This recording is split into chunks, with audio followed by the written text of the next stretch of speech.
So you could take that rejection, you could take that pain, and in alchemy they call it the transmutation. You know, back in the primordial era, medieval times, alchemy was written within the context of chemistry, but that was just a big metaphor and an analogy. But only people who are biologically predisposed, you know, I would say to extrasensory perception, could really dissect what alchemy really means is the transmutation. Turning metal into gold is just a metaphor for transmuting from one form to another. So you have a crush, you get rejected by this girl. What do you do with this pain or this agony? You transmute that.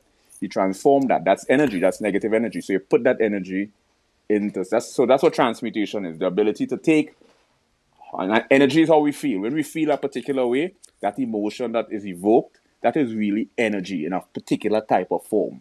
So we could convert that form and transmute it. It's a presupposition. Presupposition and supposition is not the same. Presupposition is to state or assume beforehand. And then you have proposition now as a noun is a statement or an assertion that expresses a judgment or opinion. Proposition as a verb is a proposition. Proposition is probably we hear